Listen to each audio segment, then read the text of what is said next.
Um sacerdote de Beirute alega que os libaneses não aguentam mais a situação do país. Nas palavras dele, é dever da igreja se esforçar para levar esperança para esse povo que tanto sofre.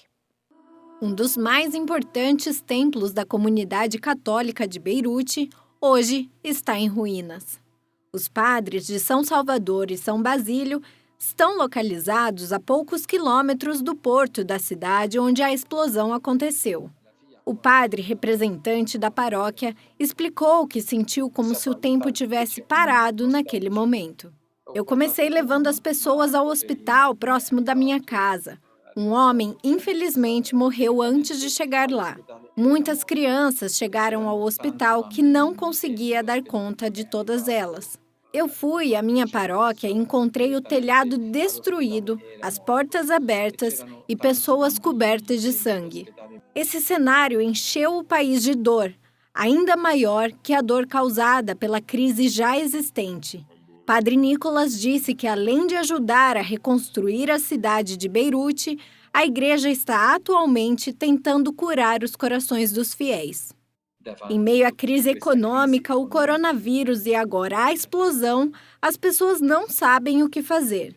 Elas têm duas opções: deixam o país em busca de trabalho ou morrem aqui. Nós, como igreja, estamos clamando por esperança por esse povo. Acima de tudo, isso serve para que os cristãos não saiam do Líbano. Padre Ricci diz que é impossível pensar no Oriente Médio sem os cristãos. Entretanto, este último golpe foi muito intenso para a comunidade cristã do país. Eu choro ao lembrar do funeral que fiz para uma menina. A chamei de o anjo da paróquia. Ela era uma criança de 3 anos de idade. É a primeira vez na minha vida que faço um funeral para uma criança.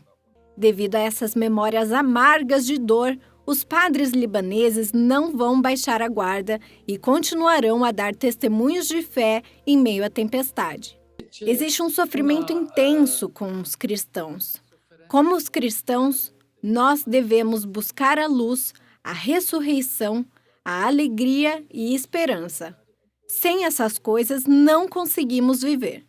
Homens, especialmente cristãos, não são apenas carne e osso. Cristãos são feitos de esperança. Essas são as palavras de quem busca o milagre de cura das almas de tantas pessoas. Jesus operou milagres nessas terras, para as mesmas pessoas que hoje choram pedindo por ajuda. Conheça agora a história de Charles de Foucault, o beato que foi exemplo na luta pela fraternidade entre cristãos e muçulmanos. François Vane cresceu na Argélia. Lá ele costumava rezar para um mártir, Charles de Foucault, beatificado por Bento XVI em 2005. François explica que gostou de Charles pelo fato de ser francês e que o admirava por sua capacidade de unir cristãos e muçulmanos.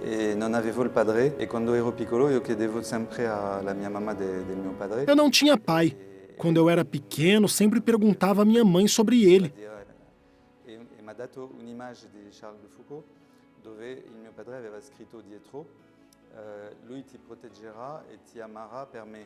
Foi assim que Charles de Foucault se tornou meu guia. Charles de Foucault perdeu a fé quando adolescente, mas descobriu sua vocação em uma peregrinação à Terra Santa. Depois de morar na França, Síria e Nazaré, ele foi para a Argélia, viver entre os tuaregues de Ogar.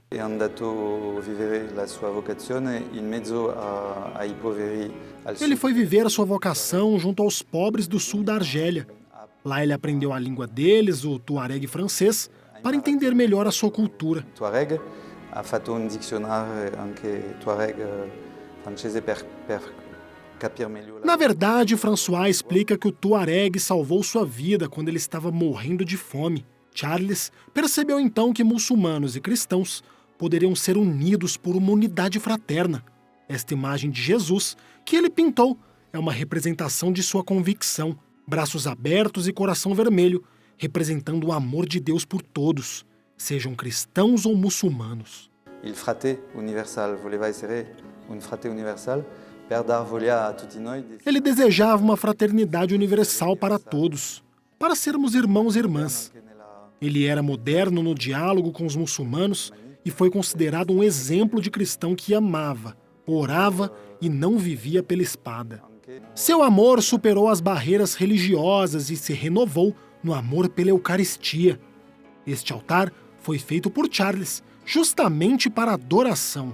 Ha capito che questo sacramento della presenza di Gesù Ele entendeu que a presença sacramental de Deus poderia alcançar e tocar aqueles ao seu redor, sem dizer ao menos uma palavra. A Eucaristia tinha uma força invisível para tocar os outros e mudar o mundo. una forza invisibile. Charles morreu como um mártir pela fé em 1916, pelas mãos de invasores que cercaram sua casa. Embora sua data de canonização ainda não tenha sido anunciada, sua fama e paixão pela unidade já se espalham pelo mundo todo. João Paulo II é conhecido e recordado no coração dos fiéis pelo seu carisma. Isso não é diferente em relação à equipe que teve a oportunidade de prestar serviços para ele. Nessa reportagem você vai conhecer a história de Maurício, que viajou mais de 60 vezes em missões papais. Maurício Dickmann trabalhou para a Alitalia, companhia aérea responsável pelos voos papais de João Paulo II.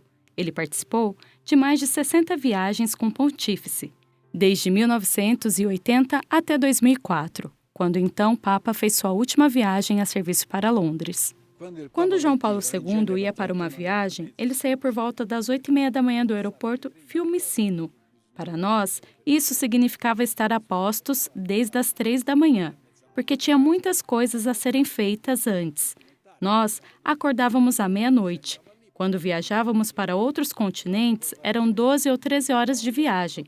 Quando chegávamos lá, precisávamos continuar trabalhando. Íamos dormir só depois de mais ou menos 20 horas trabalhando. Apesar disso, nós não ficávamos cansados, graças ao carisma do Papa, sua habilidade de nos envolver emocionalmente e sua força espiritual. Você conseguia sentir de dentro. Maurício relembrou o momento chave que acontecia em cada viagem na hora da decolagem. Quando o avião decola, todas as luzes se apagam para ter mais força, mas uma continuava ligada, a do Papa. Todos nós ficávamos olhando para ele, porque no escuro você podia ver toda aquela clareza e podia sentir um silêncio místico. Neste momento, dizíamos a nós mesmos: missão cumprida. O pastor está retornando para casa. Trabalhamos para ele e ele trabalha para nós, para a igreja. Maurício tem muitas memórias, algumas inabaláveis. Uma viagem em particular foi em 1998, quando João Paulo II foi para Cuba. Eu tenho uma memória muito especial de Cuba. Este livro, Imitação de Cristo, eu pedi ao Santo Padre, através de seu secretário, para autografar para mim e ele aceitou. Eu sempre carrego comigo. Cuba foi uma viagem emocionante. Quando o Papa e Castro se despediram, os olhos deles se encontraram e eu fiquei impressionado, porque eles se olharam diretamente nos olhos. Eu vi o olhar deles. Tinham dois carismas se encontrando. Uma história foi construída. Quando o Papa entrou a bordo, meu colega e eu também saudamos Castro. Comandante, prazer em conhecê-lo. Maurício se aposentou, mas ele nunca vai esquecer das viagens com João Paulo II. Ele também relembrou um encontro bastante pessoal, quando o então Papa celebrou em ação de graças por Maurício e sua esposa pelo aniversário de 25 anos de casados na capela privativa no Vaticano. Depois do intervalo, você vai ver que centenas de brinquedos antigos são expostos em Roma e que alguns nós podemos ver pelo site do museu. Até já!